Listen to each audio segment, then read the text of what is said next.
Bismillahirrahmanirrahim. Assalamualaikum warahmatullahi wabarakatuh.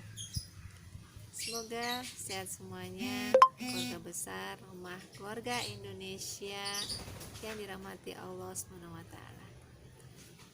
Kita berjumpa lagi dalam sharing kita, dan kali ini tema kita adalah mendampingi anak belajar pada masa pandemi. Semoga senantiasa limpahan Allah untuk kita semuanya. Allahumma sholli ala Muhammad wa ala ali sayyidina Muhammad. Juga salawat serta salam senantiasa tercurah untuk kita semuanya. Baik ayah dan bunda, bapak dan ibu, keluarga besar, rumah keluarga Indonesia, ketika kita berbicara mengenai kondisi pandemi, kondisi yang tidak biasanya pada hari-hari yang terjadi sekarang ini, tentu kita tidak berlepas dari berbincang mengenai takdir.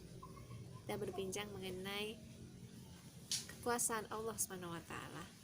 Artinya ini semua di luar kehendak kita, ini semua di luar kuasa kita sebagai makhluk, dan ini semua adalah kuasanya Allah SWT sebagai sang penguasa, sang raja alam semesta ini. Dan insya Allah di balik ini semuanya Allah mengerti apa yang terbaik untuk kita semuanya.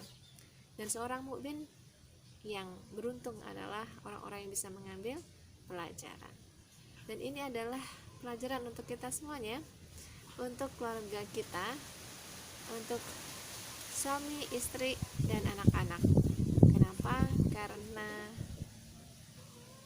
pengambilan hikmah itu harus bisa dinikmati oleh kita semuanya, semua anggota keluarga. Tidak akan ada yang sia-sia dalam setiap penciptaan Allah Subhanahu wa Ta'ala. Dan insya Allah takdir ini adalah ciptaannya. Baik, begitu ya. Pandangan kita mengenai takdir udah sama. Sekarang kita akan berbincang mengenai tema yang sudah kita sampaikan tadi di awal, bagaimana mendampingi anak-anak belajar dalam masa pandemi. Yang pertama adalah kita menimbulkan kembali niat kita yang ikhlas karena Allah SWT. Kenapa? Karena Allah SWT akan membersamai kita ketika niatan itu ikhlas di awal, di tengah perjalanan kita membersamai, dan juga sampai akhir. Dan Allah tidak melepaskan kita semuanya. Dan insya Allah hasilnya akan hasil yang terbaik. Bukan hasilnya harus 100, tetapi itu hasil yang terbaik untuk kondisi itu. Dan inilah yang dimaui Allah SWT. Tidak harus yang sempurna, kata kita juga memang bukan makhluk yang sempurna dalam arti tidak ada dosa, tidak ada salah, tapi kita berusaha yang terbaik, dan Allah mau itu, usaha yang terbaik. Baik, yang pertama ya, kita harus hadirkan niatan kita karena Allah SWT di awal, di tengah, hingga akhir. Kemudian yang kedua adalah kita memunculkan kembali rasa syukur kita kepada Allah SWT.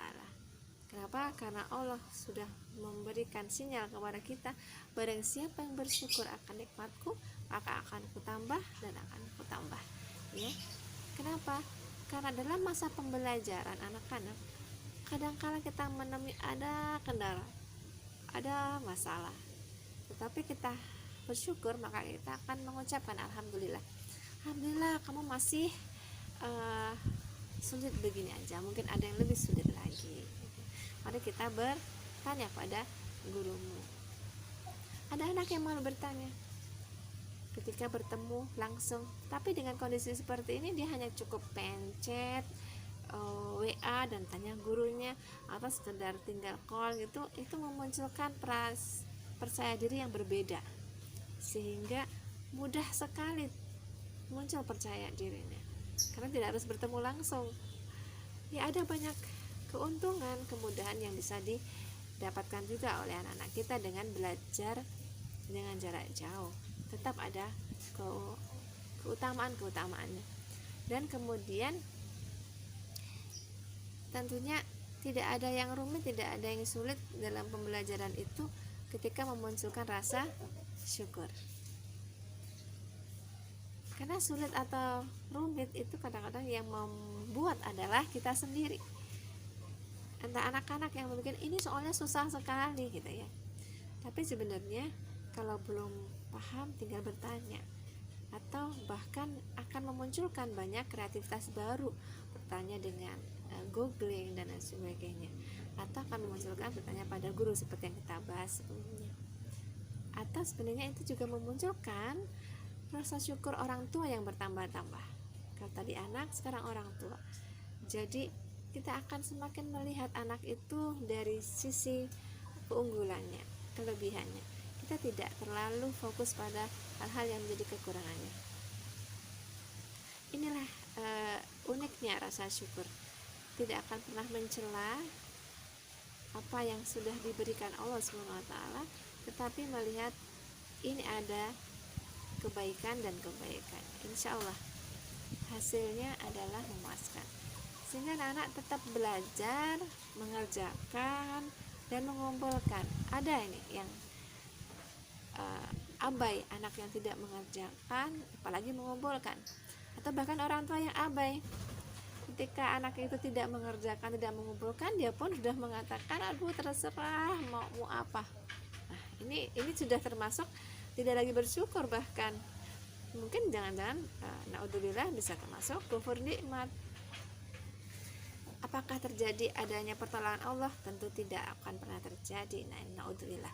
Sehingga kita harus bersyukur, munculkan itu, sehingga nanti Allah akan menambah dan menambah. Dan insya Allah kita termasuk di golongan orang-orang yang mensyukuri nikmatnya. Dan dibalik itu semuanya, nasrullah, pertolongan Allah akan melimpah ruah kepada kita semuanya. Dan yang ketiga, kalau yang pertama tadi adalah niat, yang kedua adalah memunculkan rasa syukur, yang ketiga adalah kita munculkan sabar. Sabar ini adalah yang melingkupi hal itu semuanya.